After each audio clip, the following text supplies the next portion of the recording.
Hi, I'm Rick Bleiweiss. I'm here today with award-winning best-selling author David Slayton, or as you can see, David R. Slayton. Um, Full transparency, I was privileged to meet, and we'll talk about this, and sign David and his books for Blackstone Publishing, the company I worked with. And David is one of my absolutely favorite authors. So I hope if there are people watching this who are not familiar with David, it prompts you to get familiar with him because his writing is fabulous. His most popular series features a character, Adam Binder, but he has a number of different books and series. And some of his books are Trailer Park Trickster, Road Community College, White Trash Warlock, Redneck Revenant, which I believe that's the one coming out. There you go. And obviously, Dark Moon, Shallow Sea. And you don't want to miss David's books. So, um, hi, David. Thank you for being here today. Thanks, Rick. I really appreciate you doing this. It's good to see you again. As always. So, David and I first met when David's agent, Nicole Resinetti, who owns the Seymour Agency, had a Caribbean cruise for her authors and various book people, publishers. And David and I met there, and I'm not quite sure what it was, but I instantly, maybe call it karma, maybe call it fate, but I instantly believed without reading a word that David was going to be one of those great writers that I would want to be involved with. And we kind of did a deal not too long after that. And I was kind of wondering what your reminiscences or remembrances of that cruise were. Well, the cruise itself was, of course, as all cruises are, a little nuts and wonderful. I taught one workshop after a different editor had invited me to the captain's table for like one of those 7 course meals. Now, the thing is each course came with a different wine, and I'm a vegetarian, and many of the courses were not vegetarian, so I didn't eat very much, but I had 7 glasses of wine. And then I had to go teach a workshop. So that whole cruise was a very so Leslie, my one of my agents, were walking down the hall to where like swaying from both the boat and us. It's a lot of fun. But my impression on meeting you was incredibly hopeful. So we had a pitch session. So the we met with I believe Leslie. I think Nicole set that one out, and we met in an empty ballroom during the That's day. right. It was a Yeah. very cool room that's like obviously was a good party space at night. But we sat there and quietly just talked for about an hour, and it was such a great meeting because you immediately got what I was trying to do with my books. You said, "What is your brand?" And I said, and my reply was, "I write books about gay characters that are not about being gay."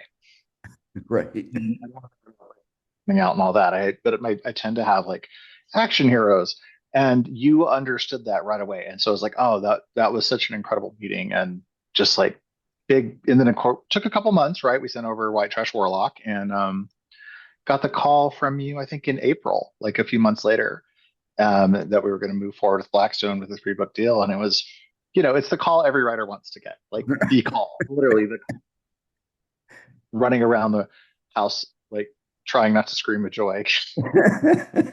Yeah, I get it. Well, cool. So I know there'll be people watching this who are very familiar with you and your books, but then I'm hoping there will be people who aren't and will, be turned on to read your books. So for those who don't know your books, why don't you describe your various series and what they're about? Certainly. So I have 3 series, all currently with Blackstone. I have the Adam Binder series that we've talked about. Starts with White Trash Warlock. It's about a broke gay witch from Guthrie, Oklahoma, who has to come to Denver. I'm from Guthrie, now live in Denver, who and to make up with his estranged family when his sister-in-law gets possessed by an eldritch spirit. The Adam series is all about found family. It's urban fantasy with a rural twist, but it really is about coming of age, coming of moving into adulthood, and finding your place in the world as you go. Adam starts out at 20 in the first book, and now Redneck Revenant, he's around 25. So we're starting to see like a lot of maturity and growth on him. And it's all about, finding your place in the world, finding your people, finding your found family. I use the word find like 80 times there. Um, and it currently has 4 books. So you mentioned them: White Trash Warlock, Trailer Park Trickster, Deadbeat Druid, Redneck Revenant, wrong way, and Backwoods Banshee will be out in October of 2026. And hopefully we'll get some more. I'm hoping for at least 6. The second series that I have is a spin-off series called the Liberty House series. It starts with the book Rogue Community College. It's just kind of my take on a magical school, but it's a little more, it's whatever the opposite of dark academia is, cozy academia, happy academia, but it's about a magical school for misfits and it's a school where everybody can go. Um, I went to community college for a lot of my education when I started out in college. And so I really try to imbue it with that vibe of different students of different ages, students of different backgrounds. Some of them are straight out of high school, some of them are older. And I loved being able to play with all those elements. It also has just, it gave me a chance to, it's set in the same world as Adams, and it let me color in all these little corners and pieces that I didn't get to bring up in the main series. Adams series is very focused on him and his journey.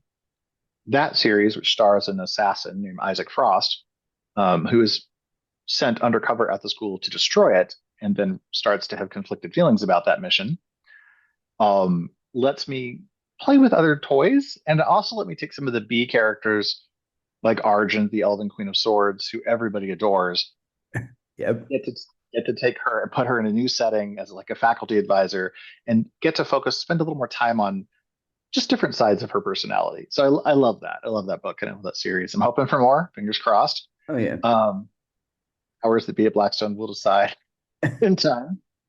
And then the third series is the one that's kind of closest to my own heart, which is Dark Moon, Shallow Sea, and its sequel, Silent Paths of Night, which comes out in June. Um, it is it's high fantasy. It's not urban at all. So it's set in an original world with a Greco-Roman influence, a lot of Greek mythology. And the thing about Dark Moon, Shallow Sea is it is a rewrite of the first book that I wrote in so many, like it was the first book that got me an agent. It's the first book that got me out there. I have just a deep, deep love of it. And it has a lot of influences on it, but I often say that it's the video game Dark Souls meets Mistborn by Brandon Sanderson. So it's a little bit on the horror side. It is not, doesn't have the same level of humor as Adam series or Rogue. But I don't know. It has a special place in my heart. I came up with it so long ago. Oh, cool. So, what of you is in Adam Binder? And if it's a lot, was it hard to write yourself as a character? And if it wasn't, then where'd he come from? Adam is like my golden, like he's a better version of me. He's my golden boy. Like if Adam is my golden boy, Rafe on the Gods of Night and Day series is my like angrier younger self. They are around the same age. They're both around like 23 or so and new adult. But Adam does have a lot of me in him. He has the same background. He comes from Guthrie. He's a high school dropout. He grew up in a trailer in the woods. He has all the, grew up with a lot of poverty and food insecurity. I didn't realize how personally connected I was to him until somebody got annoyed at me. They got in my face at a con, and saying that I was writing this book with an agenda and all this stuff. And I got I had a very visceral reaction to this. And first of all, because the guy wouldn't go away. I kept trying to give him like a polite out. Like, yeah, it's not for everyone. That's okay. Um, but I couldn't, it took me a while to kind of unpack why do I feel so strongly about this? And it's like, oh, because I feel there is so much of me in Adam. I'm feeling personally attacked when he's attacking Adam. Um, so yeah, there's a lot of me in there. And I have, of course, every fictional character should be not a real person. And so as time goes on, he has certainly moved away from me, hopefully more and more. But he's kind of like my baby. I didn't want him to be hurt that way. And what about his love interest, Vic Martinez? Where did Vic come from? Oh my gosh. Vic started out in my earliest drafts. Vic was much older than Adam. So it was going to be like a 23-year-old and like a 30-year-old. Like they were going to Right. have at least a 7 year age difference. And because I wanted it to be sort of a culture clash, but which I kept. But then I realized I liked Vic closer in age to Adam as a rookie cop, so they could kind of journey on this together. So Vic starts out as a police officer, and things change. I'll have to read the books if you don't know, you know. But the biggest thing with Vic is that he and the Martinez family are a mirror to the Binder family. So Adam's family is white trash. I feel like I can say it since I come from the Binder, and yeah, they're very emotionally repressed. They don't talk about things. They don't communicate, and a lot of the tension in the family is about secrets, and some of them are generational secrets. Right. So you have this family of witches with all these backwood ties and tension from rural Oklahoma, and then Adam, through plot things that happen in White Trash Warlock, becomes connected to the Martinez family through Vic, and the Martinez family are the polar opposite. They talk about everything. They share a lot of information with each other. They have, they're not as repressed, and they're very vocal. And my sensitivity readers for it were really helpful with that. And I knew that I got that right because my friend Chris reached out and he said, "Hey, man, you did your research well." And he always just laughs about the way the Martinez family and the Binder family bounce off each other. And it's very cute because as the books go on and those two families become closer, I get to see how other characters, like Adam's proper doctor brother and Vic's mechanic artist brother, bounce off each other. You know, when I was first starting out in book publishing, which was, I guess, about 18 years ago, I remember an agent, a New York City-based agent, very successful. We had lunch together, and he said to me, if you're ever thinking of writing books, which of course I've done as well Oh since, yeah. he said, if you ever think of writing a book and you want it to be successful, make sure you set it in New York City because everybody wants to read about New York City and nobody wants to read about other places. But I don't subscribe to that. And I'm wondering, do you think the fact that it's set in Guthrie, Oklahoma, is sets it apart because, I'm not saying there aren't other books set in Oklahoma, but I'm not sure there are any set in Guthrie, Oklahoma. Well, and Guthrie, so we left Guthrie when I was a kid. I was only there for like the first 10 years of my life. And Guthrie is so incredibly unique and special. Like it is, and I didn't really grow up in Guthrie. I grew up in the woods outside of Guthrie. So there's even a little bit more there. Okay. Um, a swampy lake called Lake Liberty. And Guthrie is just an interesting kind of haunted place. It has these beautiful mansions and red brick streets. It has all this beautiful architecture. It was the capital of the state for like 2 seconds around Oh, the land run. And then they literally came to Oklahoma City and stole the state seal from Guthrie and moved the capital to Oklahoma City. But Guthrie, if you're ever in Oklahoma for some reason, go spend a little time in Guthrie, have lunch.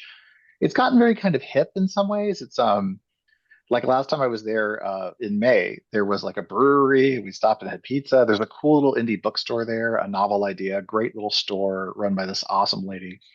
Um, but it was really interesting to go back there and still feel the history and the sense of oddness to it. There's a giant Masonic temple. This is very beautiful, ornate Greco-Roman style building that has been there forever. And of course, I grew up with a lot of urban myths about it, or I guess rural myths in some cases. And there's a place called Dominion House, which is what I based Liberty House on, which I moved it and made some changes, but it's now a wedding venue, which is crazy because it's supposed to be one of the most haunted places in America. So I feel like to me, I brought all these things that I loved about Guthrie and all these little weird things into the stories. And I think that makes it realer. I love New York, don't get me wrong. I enjoy every time I go there. I usually go for New York Comic Con with Blackstone. right. But there's a level of like when I read urban fantasy, it's set in LA, New York, Chicago, right? These big Right. cities. So I was liking I like Kevin Hearn's series, which started out in Arizona. And I'd like to see urban fantasy shine a light on different places.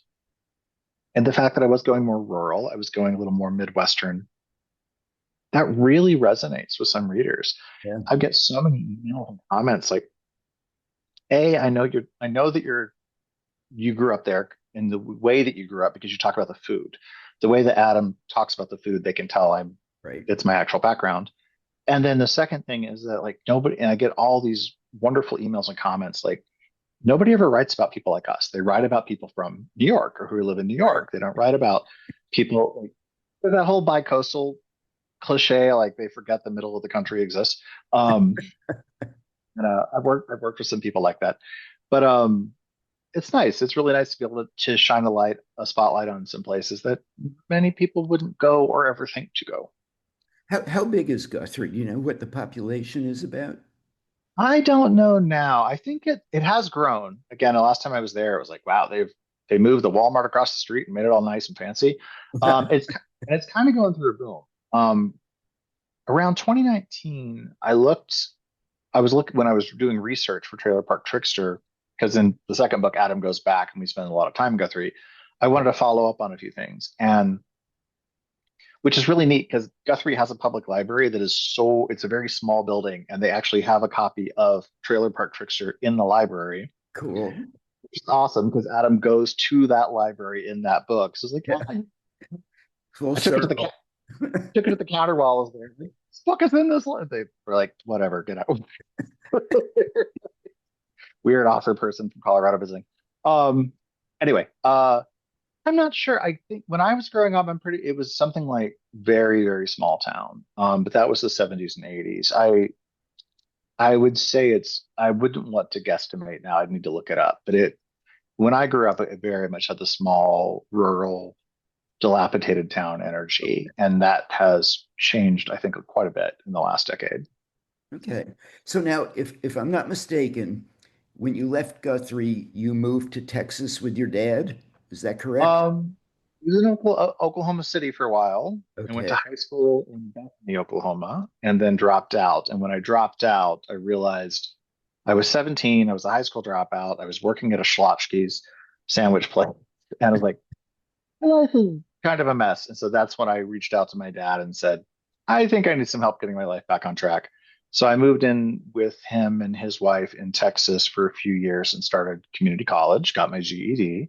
Right. Um, Basically, started getting my life together. And then I think I was 23, 22 when I got a scholarship to Denver, to the University of Denver for writing poetry. I'd run a couple poetry contests. So that's how I ended up coming here. So was poetry was your first love, and then you became a novelist, or did you want to be a novelist from the beginning, but just happened to start with poetry? I was writing a lot of different stuff when I was a kid, like talking, like I remember trying to write like stories when I was in third grade. And I was a very weird kid. I was a very quiet child. Um, Now I never shut up, so people always find that funny. But I didn't speak much. I was a very ghostly child. So I would spend a lot of time in my head just playing with my action figures and telling stories and making up new characters and things with them. And my parents loved it because they had four kids, and I was the third boy.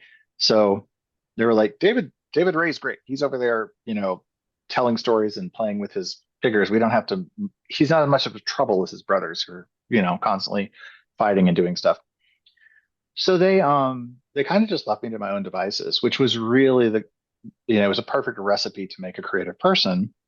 And so I was writing a lot of stories or in my head, and as that sort of naturally evolved into trying to write longer prose. And poetry, though, in high school really became this thing where I was like, okay, I really fell in love with poetry's ability to put so much emotion in such little space, just so few words. And I think when you're going through that whole teenage strong emotions as a teenager, um, it was a perfect outlet. It was a really good way to um, express yourself and to get some of that stuff out of your system. And I tried to go back recently. My brother found a whole stack of it and sent me a whole stack. And it was all just awful. It was so bad. It's like, okay, we don't need to visit that again. That was nice to see. Thank you. Oh, that's funny. Um, so do you remember what the first thing you wrote was? The first thing I tried to write solidly was, let's see, I think I was in fourth grade and I wanted to write a Star Wars book because I love Star Wars. I love Star Wars. It's funny that I'm a fantasy writer because I love Star Trek, Star Wars, like science fiction. As a kid, that was my jam. Anything with Doctor Who, anything with robots and spaceships was so my parents would be very confused to see that I'd be writing fantasy. Like, what? How did that happen? Um, but yeah, I tried to I wanted to write a Star Wars book that took place after Return of the Jedi. Okay. Okay. So, I'm a huge Star Wars, Star Trek fan as well. In fact, on the wall that you can't see that's behind this computer, my wife and I both did marketing on the first three Star Wars soundtracks. And I have a Revenge of the Jedi poster because that was the original name of the movie. And then the fans said, no, no, no, the Jedi are good guys. They can't revenge, and that's when they changed it to return. But we were lucky enough to the Lucas organization gave us one of the original posters as a thank you for working on it, and it is one of my most treasured items. Oh, I bet. That's amazing. That's an incredible piece of memorabilia. Yeah. I So can see that poster in my mind. It's got the lightsaber and it has a very different vibe than the original Jedi poster. yeah, absolutely, and it's got Darth Vader all over it. So it's funny how you pass things every day and you don't necessarily stand there and stare at them and know every element. Um, so this is a little bit more about you than your books, but you write about gay characters. You are gay. When did you know you were gay? When did that happen? Oh boy. So back in Guthrie, kindergarten and first grade, I got in trouble for kissing boys. I can Okay. distinctly, I won't name him because who knows where he is out there in the world now. But yes, I basically had a little best friend I was very kind of fixated on. And when I would dream about having like, a future, a life as an adult, which, as a little kid, you really don't really perceive what that means. I would dream about having a husband. I would not dream about having a wife. So my parents had a pretty early inkling, as did I. How did they react to that? Were they accepting? Well, you got to remember it's the 70s, in rural Oklahoma, and I think they did the best they could with it in time. My mother became very religious, and I think their attitude was as long as I didn't know it was an option, I wouldn't turn out that way. So they made sure that any kind of media or anything that might expose me to that was not going to be, I wasn't going to be aware of it. Um, and then when my mother got very religious, that certainly made it one of those topics were never going to talk about. Yeah. But my dad, when I was around, I think I was 13 when I told him that I thought, and there wasn't really any thinking I knew, but I was like, yeah, I might be gay. Um, and this was like 1988, 1989, somewhere in there. And he said, I'll never forget, he said, well, go date a girl, go date a boy, and get back to me. And that was pretty darn progressive, Yeah, yeah, I would say so. I'm always grateful to that. My dad made a real effort. And when I did move in with him for that time in Texas, he because by then I was 17 again. I was quite, moving past being any kind of childhood Right. place. So he said essentially, as long as you make good grades in college, I really don't care what you do with your free time. Um, and so that gave me an environment to start making friends in the community and get beyond. But I won't say it was easy, but I didn't. I got very lucky. I got very lucky in some of the friends I made. I got very lucky in some of the influences that I had around me, and I got very lucky in that part of my relationship with my father that he could be um, supportive and not be, like a lot of other fathers might have been in that situation. Cool. You mentioned it a little earlier, that you're into Greek mythology. What was it that interested you, and how did that spark start? I don't really I have to think about how it started. That's a really good question. So one of the first classes I took in college at the community college in Dallas, Mountain View Community College, was, I don't know why it was Mountain View. There really aren't mountains there. Um, I took a world literature class and got my professor, Susan French Ferguson, Okay. us reading the Iliad. She had us reading the Odyssey. She had us reading things like Shakespeare, and then showing us all the like alliterations or allusions to other things in classical literature. And so it kind of began this process of really falling in love with parts of it. Like we read Medea, and Medea is such an incredibly bloodthirsty play. And I just hadn't seen anything like that before. I hadn't been exposed to it. So I started taking classes on philosophy that touched on the ancient Greek philosophers where they could. And it really just opened my mind to this whole world. And then we began studying. I studied mythology. I took a women's mythology course at that same school. And this is like a suburb of Dallas in 1991. Like Okay. and I did this amazing course on women's mythology and goddesses that just blew my mind. And then I began getting into like Joseph Campbell and seeing, of course, how that all tied back into Star Wars and all the work he did with George Lucas to align Star Wars to his cycle. And I just fell in love with it. So eventually, when I got my BA, finishing it up here in Denver, I have two BAs. One is in history, and I focused on the ancient wherever possible, and on English literature, and I focused wherever possible on classic. And I really looked at the transition between the classical world to the medieval when I got into history. Because I knew by then I wanted to write fantasy, and I feel like having more of an understanding of history and having a better understanding of how all that myth and history plays into the modern world would be useful to me. I think I was right. Yeah, I think so. So I'm not quite sure why you dropped out of high school. Maybe you'll address that. But then what was the spark that said, okay, I'm going back to college. I'm going back to get my GED, etc. So what were the two ends of that dropping out to starting again? I was lazy and I was indolent and I was bored. I Okay. also was a very like,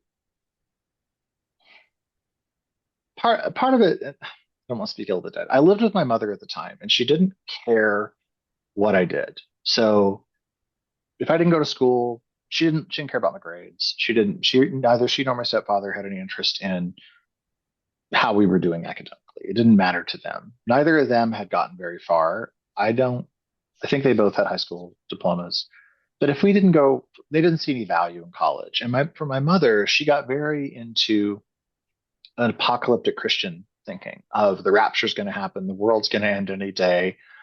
So you shouldn't spend all that time and money going to college. It's not going to Right. matter. World, if there's no future, who cares? Um, Right. I saw essentially it's like I knew that I wanted to write. I knew that I wanted to create. I knew Right. that I wanted to work at a 𝐿'𝐵𝐺's the rest of my life, which she would Right. have been fine. That's right. Right. When I dropped, just live here and work in fast food until the world ends. I knew that if I was going to survive and if I was going to become more than just that, I needed to go. And probably fixing my education was the first thing. Um, and so, but again, just even community college in Dallas exposed me to all these ideas and things that I would never have gotten had I stayed in that spot. So there was kind of a survival instinct to it. And my dad had a lot to do with it too. He got his PhD in the end and went on to become a professor. So he saw a lot of value in academia and saw a lot of value in learning. And I have to give him credit for that as well. Oh, that's great. So you're into gaming. Oh What, yeah. where'd you start and what are you playing now? Oh wow. What about okay, so what I'm playing now. We'll start where I started. Um Again, it goes back to that action figure thing. We had an Atari 2600, Oh like a yeah. lot of people. It was the big purchase when I was a kid. And we had this game called Adventure where you were a little cube and that was a I dude and you could get a remember sword. You can kill the dragons that looked like ducks. Um, but the nice thing about Adventure is it had a little secrets. Like if you could find this thing, you could open up a secret area in the White Castle, or you that. could if you could do it right, you could trap the dragons in the castle. And you could find, if you could find the chalice, which you had to use, it was hidden in a wall, like all these little things about it. Um, so I've always been a gamer. Video games have always been a really good place to escape. It's really been a good place for me to it's almost meditational for me. I still play Skyrim, for example. It's like 15 years old at this point. But whenever I need to sit down and think, or I need to let my creativity just kind of cook on something, I'll just put on a video game, something like Skyrim that I know well, and I'll just float through it and take actions. Um, but in high school, when I got my first job, I saved up and got a Nintendo Entertainment System, Okay. picked up the game Ultima, which they had for the NES. And Ultima let you form a party of four people, name them different classes, and very kind of standard role-playing game stuff now. But I also got to play Ultima 4 on it, which was the first time ethics and morality ever entered into a game for me. And I think it might have been the first time ethics and morality were ever put into an RPG. But it really was this whole world of, I had this little black and white TV, one of our extra TVs, and I could sit there on spring break at my grandma's house in her spare room and just lose myself in this. Then I was telling all these stories in my head about this character in the party is in love with that character, or they're on this adventure. So I started making all these characters in my mind, and um, then I would sometimes write. So I started writing a fantasy novel in high school too. It's funny, that book is we still haven't sold it. I've rewritten it extensively. Don't worry, it's not high school writing. That's funny. It's actually, that's my agent's Leslie's White Whale is my book Ghost Dragon, which we had almost sold at one point, and then um, but it's her favorite. She's like, it's her favorite of my books, and we're gonna sell that darn book someday. Okay. But anyway, ultimately kind of helped start the genesis of that. And now it's so video games are, again, this is just a place I can go in my head and disconnect a little bit. Right now I'm playing Dragon's Dogma 2 from Capcom, and it is the perfect vibe because Dragon's Dogma 2 really rewards just wandering and exploring. Like you have quests, you have a mission, you have goals, but that game is so fantastic of, there's no reason to climb that mountain, but if you do, like I climbed a mountain for just because I wanted to see what was up there, and I found this giant sphinx with all these awesome riddles, and she gives me prizes, and there was no reason to go up that mountain. I just wanted to see what was up the hill. So, Now, do you play any non-video games like D&D or Magic the Gathering or I've Pokemon been a, or any of those kind of things? I've been running Dungeons and Dragons games for, oh geez, 25 years now. Oh, wow. The Lord of the Rings movies got me into it, and I've been on a break for a couple of years now, ever since I got my deadline. So it's really your fault. Yes. Um, but I'm actually going to start up a now that I'm writing full time and I have more free time. I'm actually going to start up a D&D game in the next month or so with some friends to see if I can still play a little bit more. So, what was the first sci-fi series that really impacted you? Was it Star Trek, Star Wars? Where did the whole sci-fi movie or TV franchise thing impact you? Star Trek. So Channel 34 in Oklahoma played Star Trek every night. And of course, mom would say Star Trek in that very strong Oklahoma accent. Every night, 6 o'clock, Star Trek. So we did that 5 nights a week. So I saw the original series multiple times by the time I would, hit my tweens. And so I grew up with a very strong like influence. My mom also liked to buy me Star Trek books because at the time I think Putnam was putting out a Star Trek book like every month or so, I think. especially when so I read those constantly. And she had some of her old ones from when she was younger, and then when Next Generation came along and they started putting out more of them again. So I read a lot of Star Trek books. And that was one thing my parents did absolutely right. They made sure that we had books. We always had books in the trailer, and when we had a house, we were always surrounded by books and encouraged to read anything. There was no like, this isn't for you. It was, if you can read it, you can read it. So my like, I can see the shelf in my head. It was like, here's a couple of shelves of children's books, and then like the novelization of the movie MASH and 2001 Space Odyssey. Like, my dad, yeah, Star Wars novelizations, and I grew up with those. Like battered old paperback, I think from Bantam. I can see the cover in my brain. But yeah, so Star Wars and Star Trek both, and then my dad was working as a park ranger, and he would get home at night around, I don't know, he was a park ranger at the time or a cop. He had a lot of different jobs. But he'd get home around like 10:15 at night. And to unwind, he would wake me up and we would watch Doctor Who together. Oh, cool. So Channel 13, our PBS station in Oklahoma, played Doctor Who at 10:30 p.m. So as a kid, I watched a lot of the Tom Baker and Peter Davidson years on late, and my mom hated it because I was up at like way too late for a kid, and it turned me into this like kid wandering the house at all hours, little insomniac. But and then of course the problem was is that Doctor Who was preceded by Benny Hill at 10, Oh. and I don't think any 6, 7 year old should be absorbed. So let me ask a question. Plants are a huge part of the worlds you create, and I'm assuming then they're a huge part of your personal life, or where, what's the fascination with plants and incorporating them in your books? Since I grew up where I did in the woods, we had 3 acres and we had a couple of gardens. We had an area that we called Bonita. My aunt's name was Bonita. So we had Bonnie's flower garden. And then on the other side, we had my grandparents' house. We had a very large vegetable garden that my grandfather put in and we tended. So my job was the pumpkin patch every fall, so my mom even made a little sign that said David's pumpkin patch. Um, That's cool. my grandmother, so we grew up on 3 acres with a hill. So my grandparents had their little house up here and then a hill and then our trailer at the bottom. And that whole hillside, my grandmother filled with irises of every color. Wow.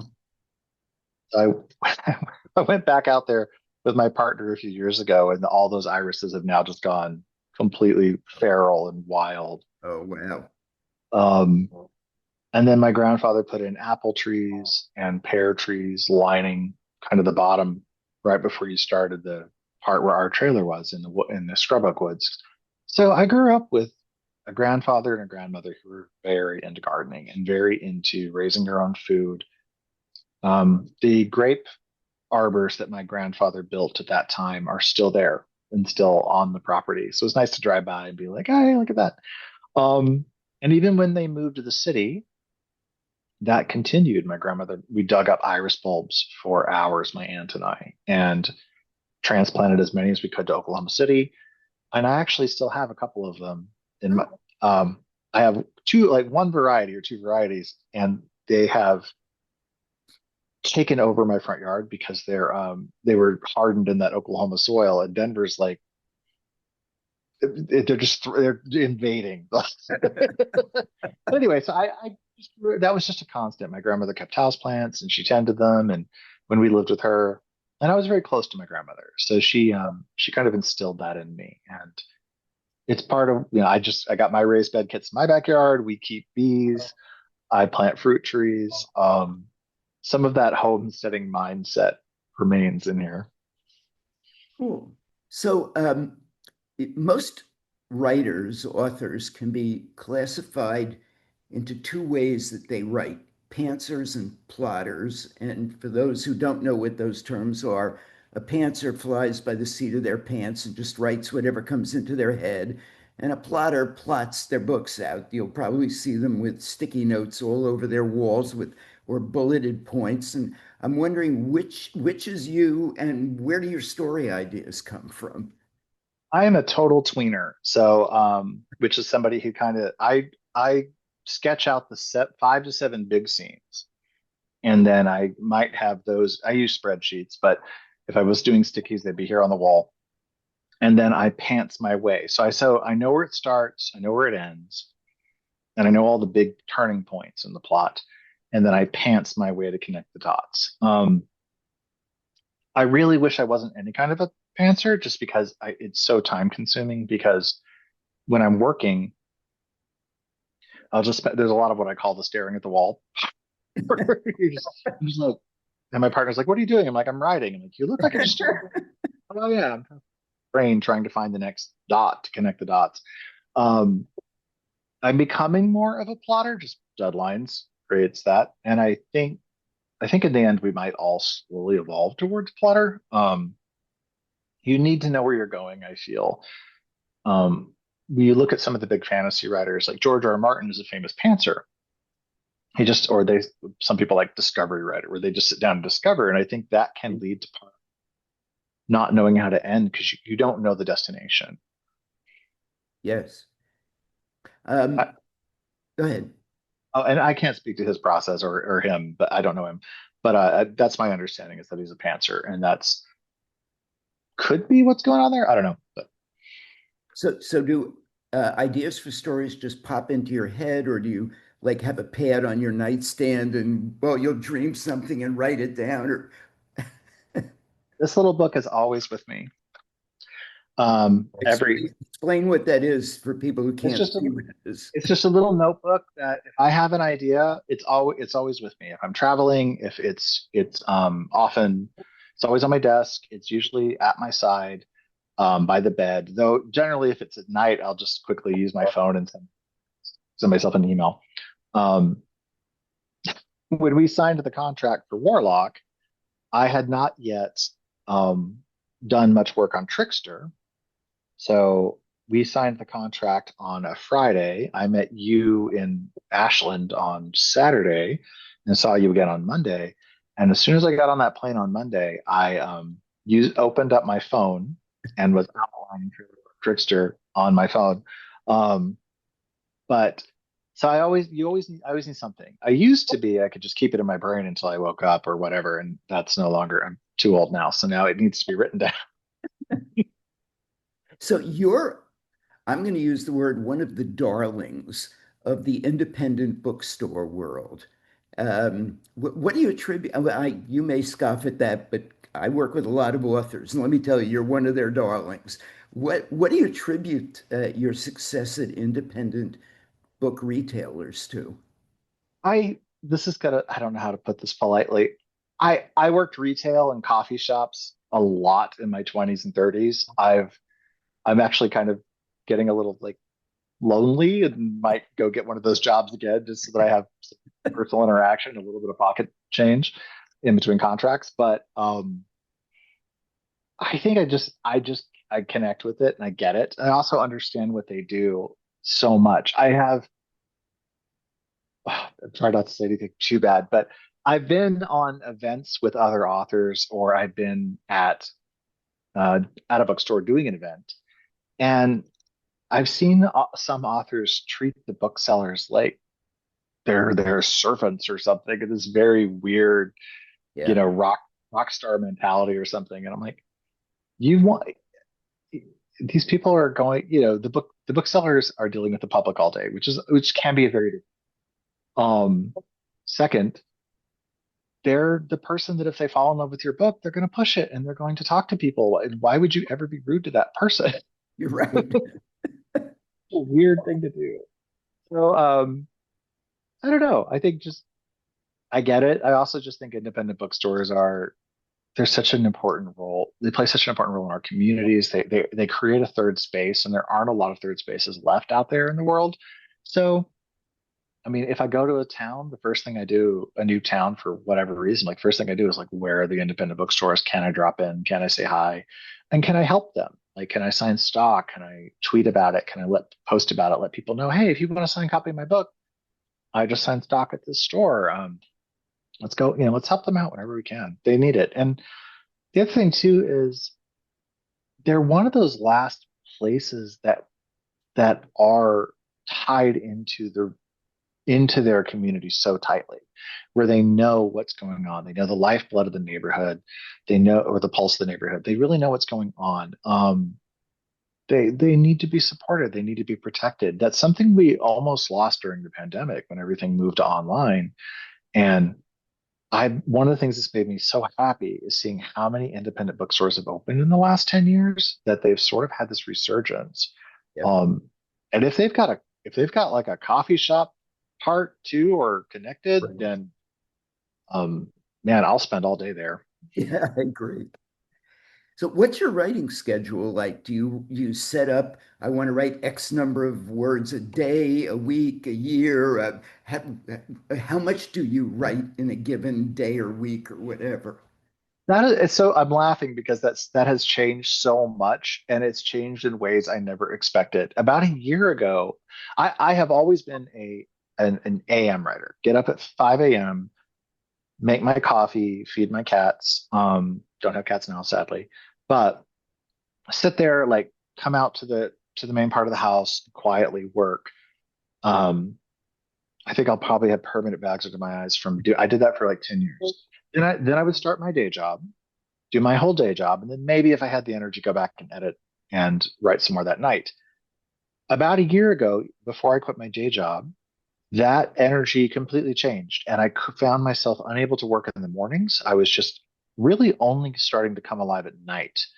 And that was such a weird shift for me. Yeah. And then when I quit my day job, that persisted for a bit. I'm like, stop. I have all day now to work on this. This is what I want to be doing with my day, not at night. When my partner's done with his work. So it's been this weird psychological shift. So I laugh because now it's almost like having to retrain my brain. So for the last 6 months or so, I've been writing full time. And I used to have a very strong, we're going to get this many words. And now it's much more.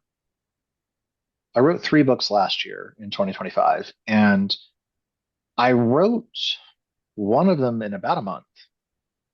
Okay. And I was generating Yeah. about 3,000 words a day. And what I would do is I would write 3,000. I would start my day by taking the yesterday's writing and editing it and polishing it. Yeah. Then I would write 3,000 splat draft. But I'm slowing down. I'm really starting to only generate around where I am at this exact moment, the beginning of 2026. So this could change tomorrow. Oh, I'm writing only about 1,500, 2,000 words a day, but they are really tight. Because I'm going slower, I don't need to go back and edit as much. So occasionally I'll go back to edit the next day and be like, oh, this only needs an hour's worth of work. This doesn't, I don't need half a day to make this, serviceable.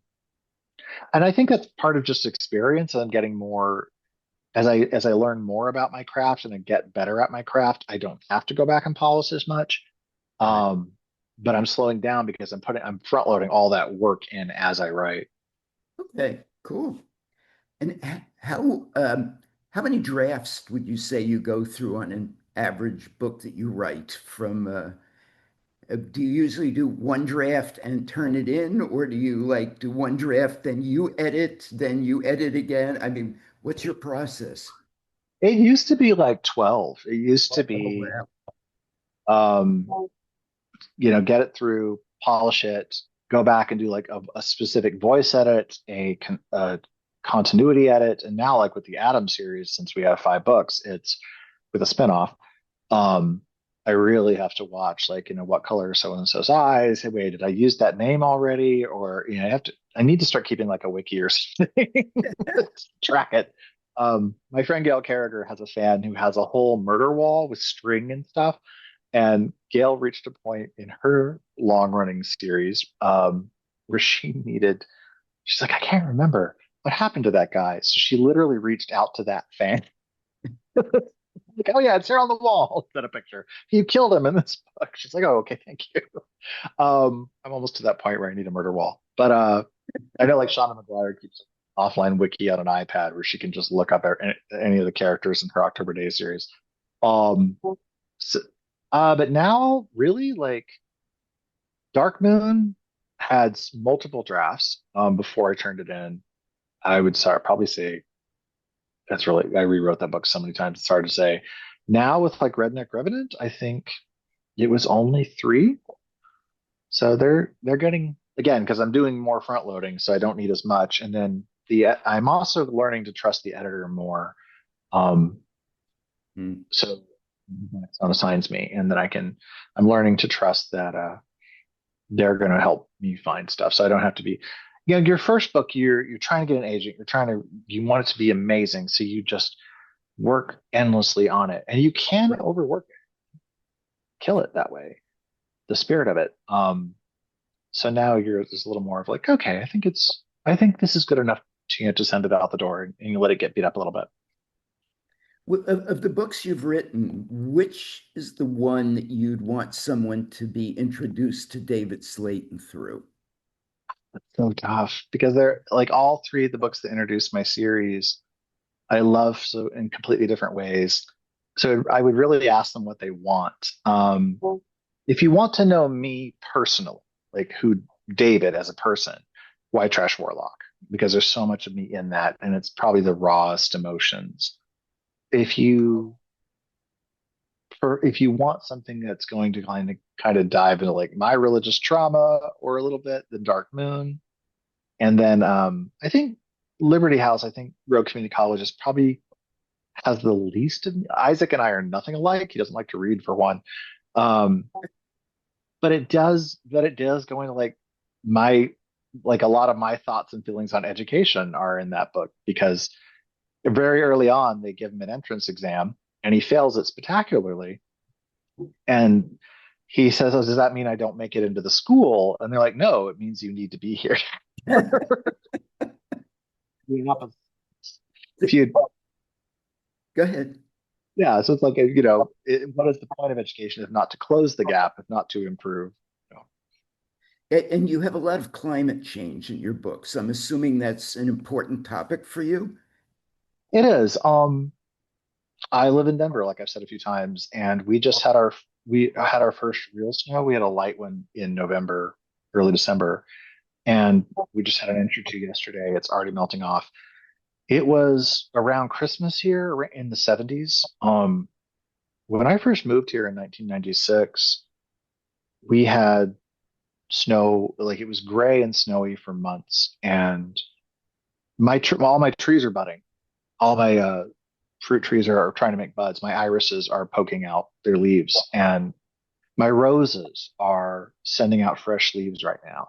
None of this is normal. None of this is and I find climate change to be such an interesting conversation because I'm old enough that I can see it. Like it's not anybody who says, well, it's a hoax or it's not happening. Like I have lived it. I have watched it. It's not in my lifetime. I can chart the changes from it. It's not to me. It's something you just can't really argue with because again, I can look out my window and tell you this is not normal. This is not how things were.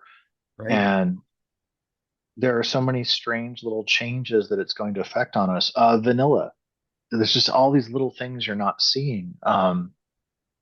Vanilla, for example, is we may lose it in my lifetime. We may lose Really? it in yeah, because essentially because it's an orchid, requires a very particular. It's the only orchid that we harvest for anything other than aesthetic value. Oh, no. Um, orchid that actually produces um anything we harvest or farm it for other than looks, pretty flowers. The conditions under which it grows are very unique, and that is shifting too much. The insect population.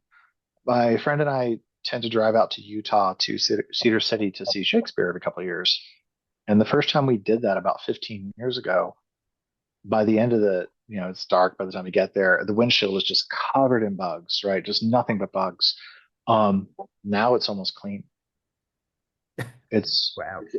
and there's a massive die off in the insect population that we're just not addressing as a species. That's catastrophic.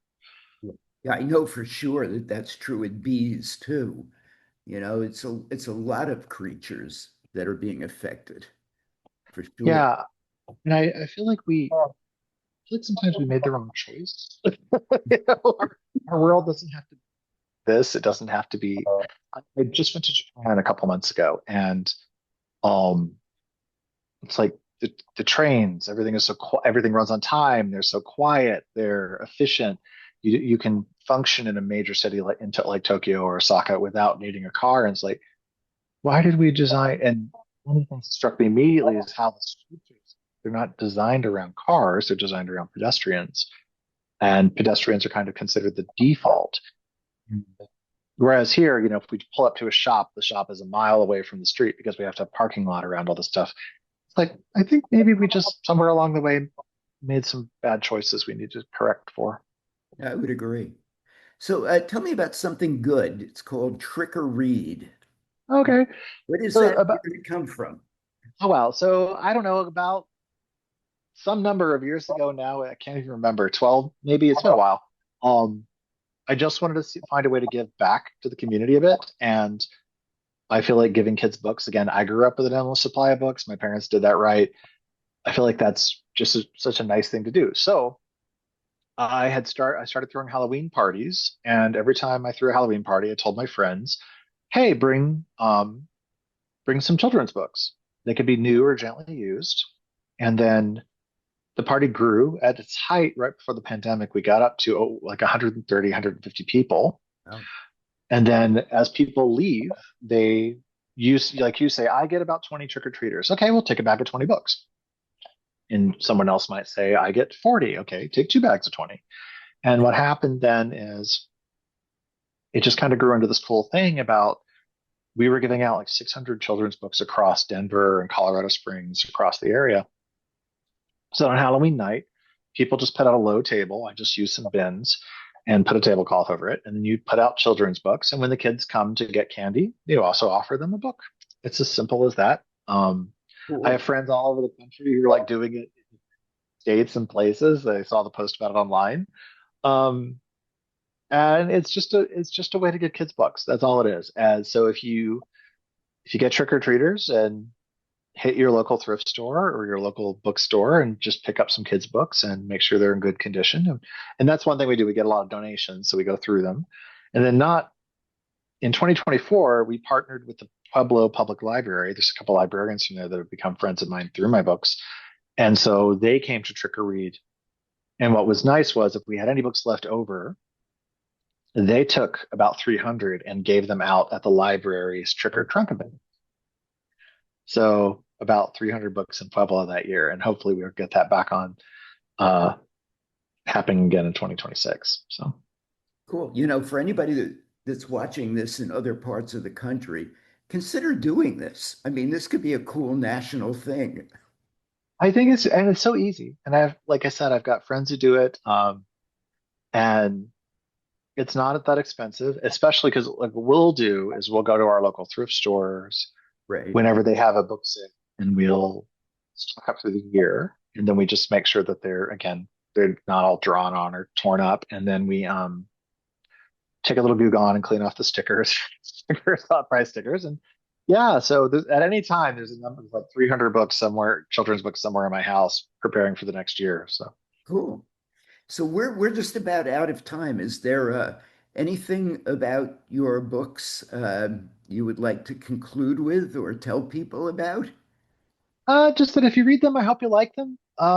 If I can make you laugh and cry in the same book, then I'm doing my job right. I just want people to be able to read my books and escape reality for a little bit and hopefully be entertained.